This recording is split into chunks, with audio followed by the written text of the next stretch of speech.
नमस्कार दोस्तों।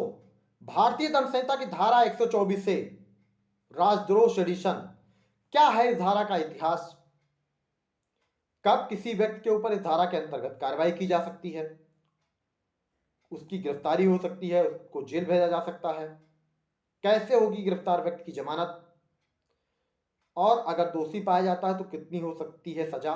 वर्तमान में ऑनरेबल सुप्रीम कोर्ट का क्या रुख है इस मामले में, पूरी जानकारी इस वीडियो को ध्यान से अंत तक देखिएगा।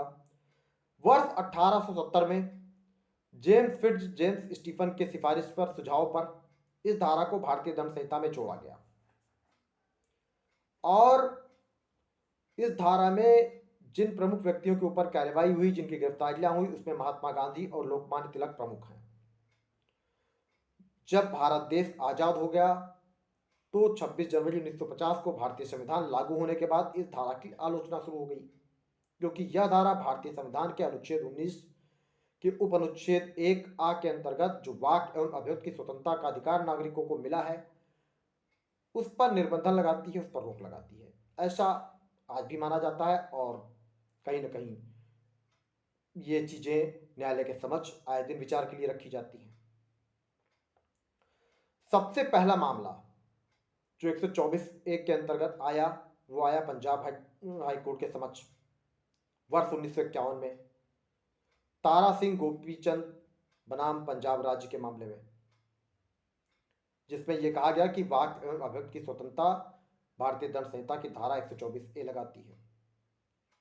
वर्ष 1958 में इलाहाबाद हाई कोर्ट ने रामनंदन बनाम राज्य के मामले में इस धारा पर आगे क्रियान्वयन पर रोक लगा दी, मतलब इस धारा के अंतर्गत आगे कार्यवाहियों पर रोक लगा दी। लेकिन वर्ष 1962 में सुप्रीम कोर्ट ने दोबारा से इस धारा पर कार्यवाहियां करने के लिए अनुमति दे दी।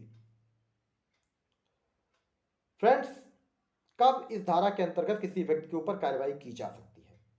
तो कोई भी व्यक्ति जो बोले गए शब्दों द्वारा या लिखे गए लेख द्वारा या संकेतों द्वारा या किसी दृश्यरूपण द्वारा, मतलब दृश्यरूपण का मतलब बैनर पोस्टर द्वारा, अगर कोई ऐसा कार्य करता है जिससे भारत सरकार के प्रति घृणा या अवमान उत्पन्न होता है, सरकार का अपमान होता है। अब भारत सरकार के अंतर्गत केंद्र की सरकार और राज्यों की सरकार दोनों सम्मिलित हैं, तो माना जाएगा कि उस व्यक्ति ने इस धारा के अंतर्गत अपराध किया।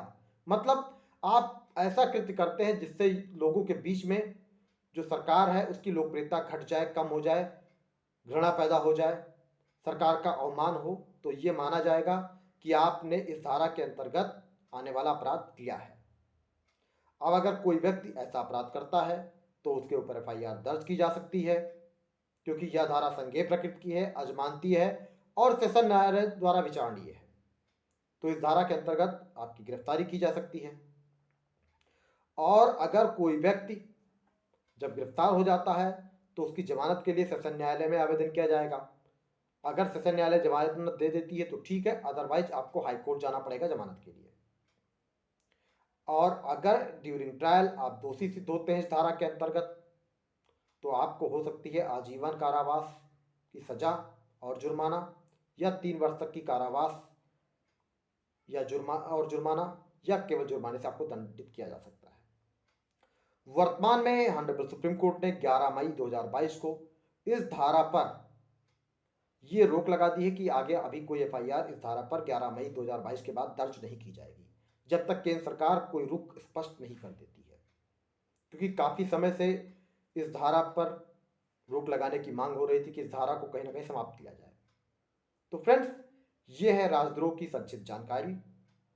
आशा करता हूँ कि आपको जानकारी काफ़ी हद तक समझ में आ गई होगी।